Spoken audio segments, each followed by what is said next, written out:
And with that, hello you beautiful people and welcome to another Let's Play. This time it is Firewatch. I didn't even know that I need to select here. It's a little bit of a filler, so to say. So Julia, she's about your age, late 20s, laughing with well-dressed professors and grad students from nearby CU Boulder. You, Henry, are out drinking with your pals. Approach her. You are drunk. So what's your major? Major? Okay, we go a little bit slight, right? You slur the word major and it smells like course. You give an awkward smile. Evolutionary biology, she says, and I'm a professor. Cool, you reply. What's yours? She asks. She sniffs the air. Oh, I'm sorry. What's that, a burn, you ask? She says definitely. Worried she hurt your feelings, she asks you if you want to split a cheeseburger. 1 week later, you are Julia's boy. Oh, that was quick. That was really quick. Okay. I'm playing on the Xbox. I do have an Xbox Series X, but I'm more the PlayStation player and more the PC player, so some controls I need to get used to. For example, what is the RT button? I know now. I do know now. But yeah, I do not know too much about this game, except it's I think around 2014, and you date for a year. You date for over a year, and then we get lost. I think that is what's gonna happen. She drives you absolutely nuts. It's great. Nice. You move in, you share an apartment near the school with a view of the mountains. You two drink beers out on the deck. You drink beer just about anywhere. Life is good. Well, I would say too much alcohol. Anyways, life is good. Julia wants to get a dog. Alright. There's a scruffy, undersized beagle. Julia's in love. She wants to bring it with her to class. There's also an intimidating but gentle-eyed German shepherd. Nothing bad could happen to Julia while walking this dog. It's badass. You adopted...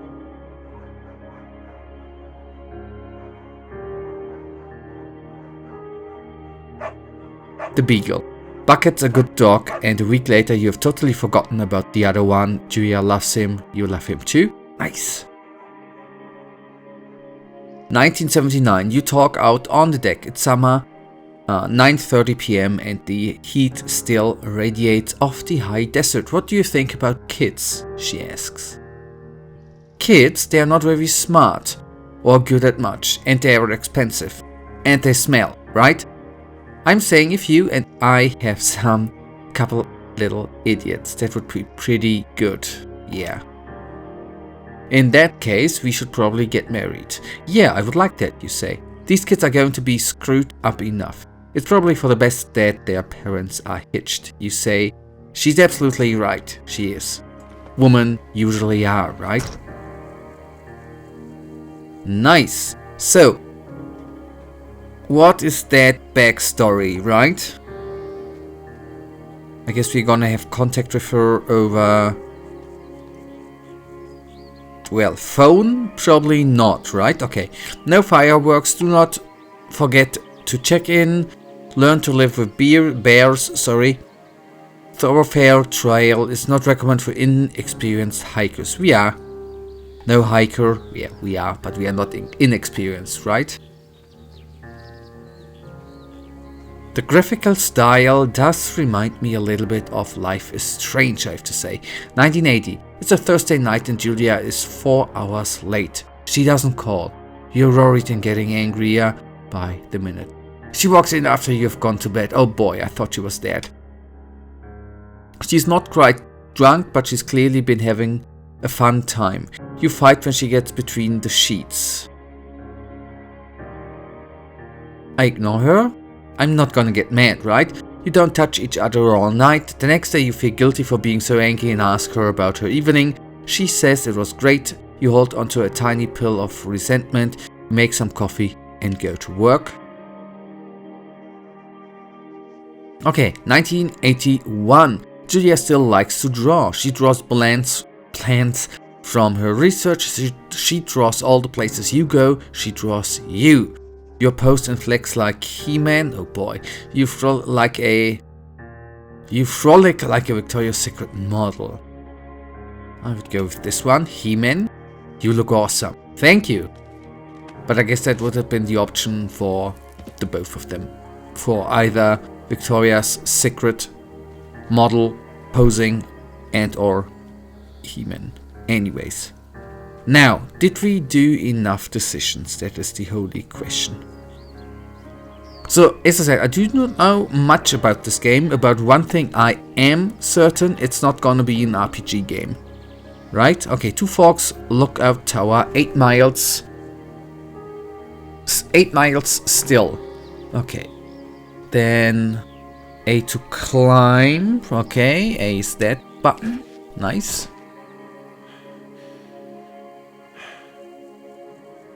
(1982) During the summers, you and Julia enjoy walking Bucket at night. There's a festival in town. It brings in folks from faraway places. One of them tries to mug you with a knife. Oh my god. Bucket gets kicked. Biba fuck dog, Julia sells. She gets flustered and has trouble speaking. When she's stressed, you confront the attacker. You beat his goddamn face in. You scare him away. Yeah. You reach into your pocket like you've got a gun and threaten to kill him. You manage to scare all 3 of you. He runs away. Julia asks to take a different path from that day forward. You say okay, you don't want to go that way either. From then on, you walk by the river. 1984. Plans to have kids get waylaid by work, the usual. Julia gets offered a job at Yale. Yale is in Connecticut, 2,000 miles away. It's a great job, associate department chair. She wants to move. You absolutely do not. So agree if she commutes back and forth. Convince her to not. Oh boy.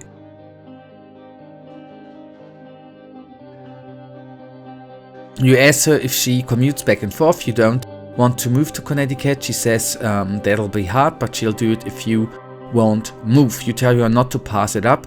If that's what she wants. She agrees. She flies back to Boulder 3 times each semester. Semester? Anyways. 1985. Julia sent home from jail. Sorry, from Yale. I know, jail is something different.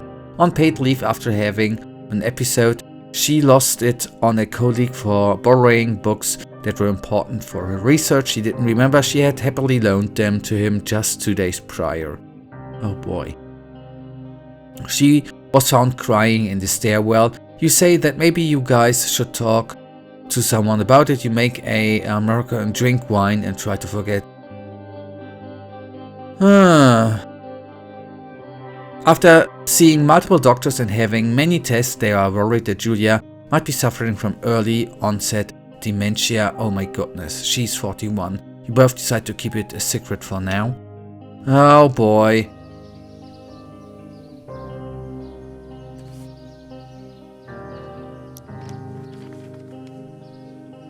Oh, that's the He-Man pose, right? Bucket is getting older. Julia comments that it's kind of nice. He gets in less trouble around the house. A week later, she goes back to the university. 1987. Julia's affliction gets worse. She can't remember things in class. Her research is in shambles. She drives her car to the next town over for no particular reason and has to be brought home by the police. She's devastated. She's sent home on permanent medical leave. Some days you get the Julia who calls you a dope and you unborn children little idiots. Other days you get a stranger. She puts you in bed to make love. After 5 minutes she goes into panic, believing her dad is at the door. You tell her family. They are crushed and begin to make trips to and from their home in Australia to visit her. For a while, your friends come by with little things to brighten the day. She gets worse. Oh boy.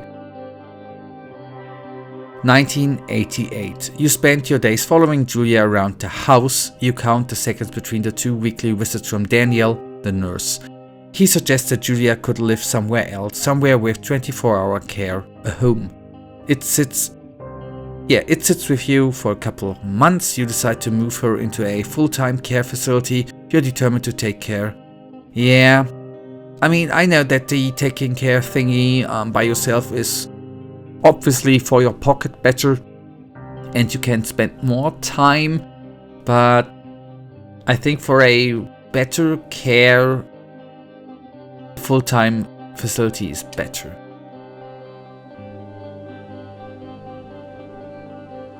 I don't know. I hopefully never ever in my life get into such a position to make such a decision. Very, very hard and not that easy, I guess. But anyway, sorry. Oh, hello.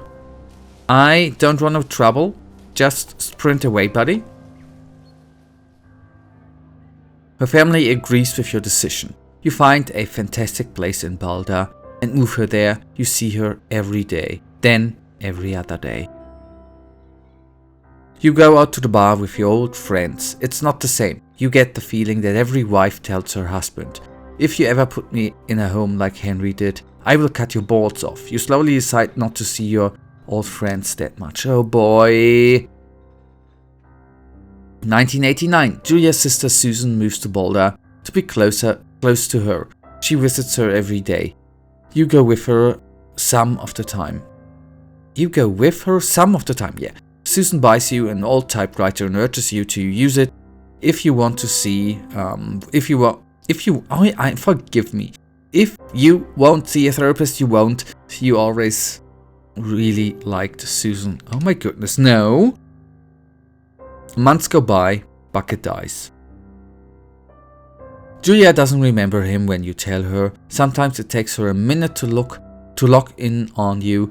In the back of your mind, you believe it's because you see her less and less, and seeing her less and less makes her forget you more. You think summer's coming and you see an ad in the paper for a job. You take it.